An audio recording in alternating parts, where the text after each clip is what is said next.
नरेंद्र कुमार लिखते हैं कि प्रणाम गुरुजी, खुद की अतीत में की हुई गलती जिसका परिणाम भविष्य में दूसरों के लिए नुकसानदायक हो, तो वैसी गलती के तनाव के लिए क्या करें। नरेंद्र जी, अतीत अतीत है, वो गया, गलती भी गई और अब जो है वो कुछ नया है। अतीत की गलती पर जाकर तो उसको सुधार नहीं सकते, लेकिन अभी कुछ कर सकते हैं। तो तनाव हमको उस बात का लेना भी नहीं। हाँ, बहुत सारी ऐसी चीजें हो जाती हैं जिनके परिणाम भविष्य में जा सकते हैं। राष्ट्र हो, विश्व हो, इनका नेतृत्व करने वाले लोग जो होते हैं, अगर वो कोई गलती कर दें, कोई ऐसा फैसला ले लें, तो पूरे राष्ट्र को, पूरे विश्व को उसका खामियाजा भुगतना ही पड़ता है। हम देखते ही हैं इस चीज को। परिवार का कोई नेतृत्व करने वाला व्यक्ति है, परिवार का मुखिया है, वो कोई ऐसा फैसला ले ले, आर्थिक, सामाजिक, शैक्षिक, किसी भी तरह का, और अचानक उसके परिणाम सबको भुगतने पड़े, तो ये हो सकता है, ये हो सकता है, इसमें कोई समस्या नहीं है। मनुष्य है तो मनुष्य से भूलें भी होंगी। मनुष्य को अपने को इतना परिपूर्ण समझने की गलतफहमी अपने अंदर डालनी ही क्यों चाहिए कि उससे कभी कोई गलती नहीं होगी। बड़े बड़ों से गलती होती है, जिनको हम बुद्ध और अवतार कहते हैं, उनसे भी गलती होती है। ऐसा नहीं कि उनसे गलती नहीं होती। ये अलग बात है कि हो सकता है वो जानबूझकर गलती ना कर रहे हों, लेकिन बस थोड़ा सा दाएं बाएं इधर उधर कुछ उनसे हुआ और उसका खामियाजा भुगतना पड़ता है। फिर उनको भी, उनसे जुड़े लोगों को भी हो सकता है बहुत सारी चीजें। लेकिन करें क्या? आपने कहा उसके तनाव के लिए क्या करें, तो मुख्य प्रश्न जो है ना, यही महत्वपूर्ण है। वर्तमान में कुछ करें। मान लो हम आर्थिक रूप की ही बात करें।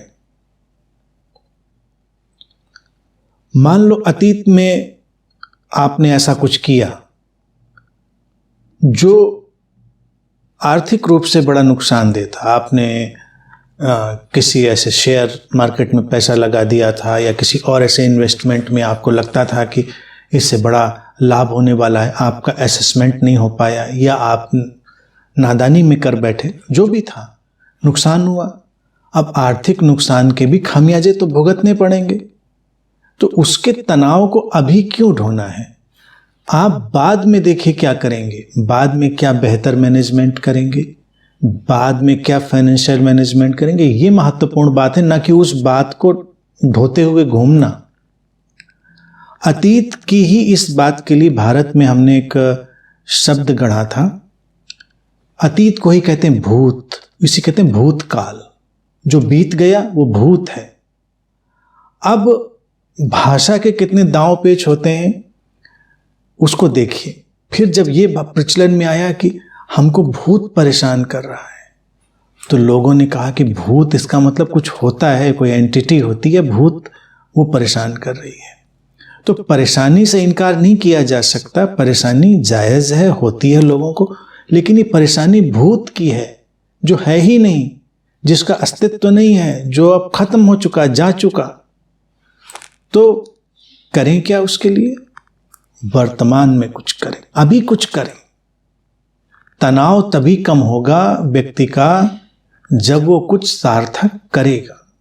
मान लो संबंधों के तल पर ही हमने कुछ गलती करी, किसी भी तरह की गलती हो सकती है, वो हुई तो हुई, अभी तो कुछ ठीक करें ना। अभी का वक्त सामने है, अभी का समय सामने है, और भूत को जाके तो कपड़े पहना नहीं सकते, उसका तो कुछ कर नहीं सकते।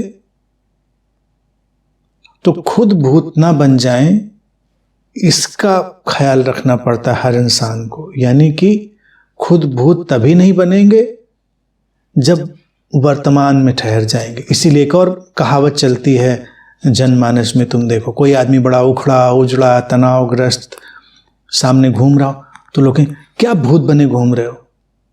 अब भूत तो किसी ने देखा नहीं, लेकिन भूत बने घूम रहे हो का अर्थ यही होता है कि ऐसी स्थिति तुमने बनाई हुई है जो अनावश्यक, आधारहीन, काल्पनिक है, जिसका कोई मतलब नहीं है। इस सब को ठीक किया जा सकता है।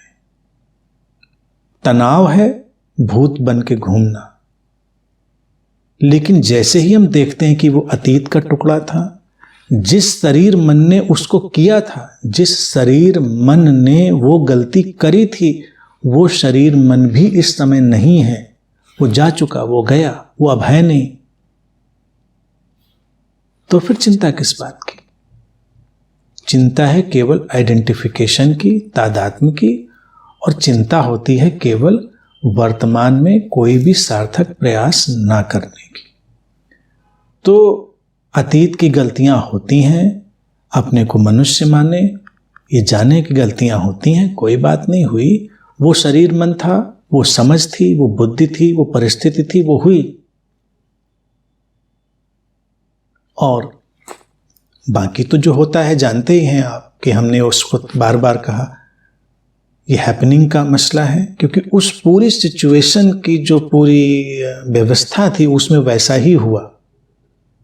तो ठीक है, अभी की परिस्थिति पर ध्यानपूर्ण होइए, तभी तनाव कम किया जा सकता है, और कुछ नहीं। अब जैसे मैंने आर्थिक मसले की ही बात की थी, किसी का आर्थिक पक्ष कष्ट में पड़ जाए अतीत की किसी गलती के कारण, तो अभी अगर वो कोई आर्थिक प्रयास नहीं करेगा, वो दुनिया भर के मंदिर मस्जिद मज़ारों पे मत्था टेकते घूमे, तमाम तरह के ध्यान साधे, तमाम तरह की भक्ति करे, तो उससे कुछ होने जाने वाला तो है नहीं। समस्या है आर्थिक, कर रहे हैं प्रयास उधर के, या तुम्हारे पेट में दर्द हो रहा है और पेट के दर्द पर काम करने के बजाय, उसकी डायग्नोसिस, उसकी दवा करने के बजाय हम बाकी सारे काम करते रहें और फिर कहें कैसे इस दर्द से निजात मिले हमको।